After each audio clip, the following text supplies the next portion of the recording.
নমস্কার বন্ধুরা, সুমিজ ফুড ক্রিয়েশনসে আপনাদের সকলকে স্বাগত জানাই। আজ আমি আবারও চলে এসেছি কাঁকরোলের একটি নতুন রেসিপি নিয়ে। সেটা হচ্ছে কাঁকরোল বোমা।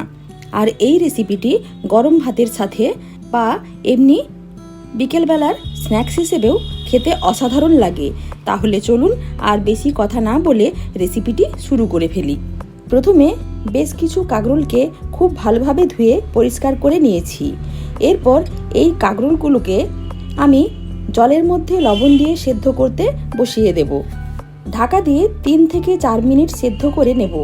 পুরোপুরি সেদ্ধ করব না, মোটামুটি হাফ সেদ্ধ হলেই চলবে। এখন কাঁকরোলগুলো সেদ্ধ হয়ে গেছে।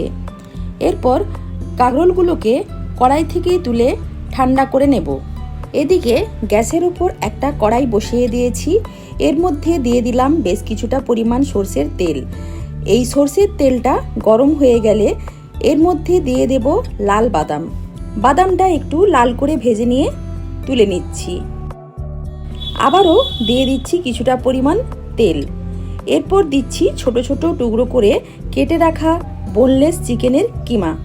এটা তেলের মধ্যে দিয়ে লবণ আর হলুদ গুঁড়ো দিয়ে একটু ভেজে নেব। ভেজে নিলে এর ফ্লেভারটাও ভালো আসবে আর খুব ভালোভাবে সেদ্ধও হয়ে যাবে। ভাজা হয়ে গেছে, এবার চিকেনগুলো তুলে নিচ্ছি। আবারও দিয়ে দিচ্ছি কিছুটা পরিমাণ তেল।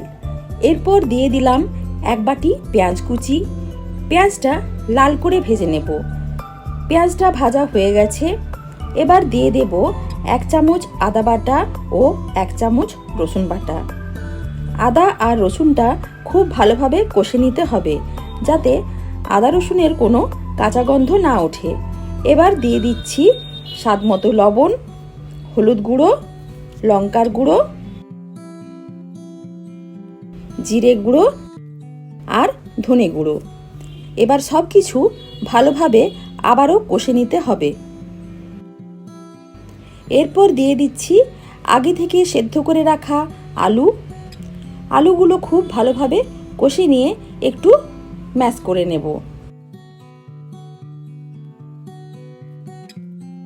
এরপর দিয়ে দিচ্ছি ভেজে রাখা চিকেনগুলো ছোট করে নিয়ে মিশিয়ে নেব। এবার দিয়ে দিচ্ছি ভেজে রাখা বাদাম আর দিচ্ছি কাজু কুচি, নারকেল কুচি আর কিশমিশ কুচি। আর দিয়ে দিচ্ছি কসৌরি মেথি। একটু হাত দিয়ে ঘষে দিয়ে দিলাম, তাতে ফ্লেভারটা ভালো আসবে। আর দিয়ে দিলাম গরম মশলার গুঁড়ো আর স্বাদমতো চিনি। এবার সব কিছু খুব ভালোভাবে মিশিয়ে নিয়ে মশলাটা রেডি করে নেব। মশলাটা রেডি হয়ে গেছে, এবার একটা প্লেটের মধ্যে তুলে নিচ্ছি। দেখুন পুরটা এখনই কত লোভনীয় দেখতে লাগছে। এদিকে একটা পাত্রের মধ্যে 2টো ডিম ফাটিয়ে নিচ্ছি। এর মধ্যে দিয়ে দেব লবণ দিয়ে ডিমটা খুব ভালোভাবে ফেটিয়ে নেব। ডিমটা খুব ভালোভাবে ফেটানো হয়ে গেছে। এবার এই ডিমের পাত্রটা একটা সাইডে সরিয়ে রাখছি। এতক্ষণে কাঁকরোলগুলো ঠান্ডা হয়ে গেছে। এবার একটা ছুরি দিয়ে কাঁকরোলের মুখগুলো কেটে নেব।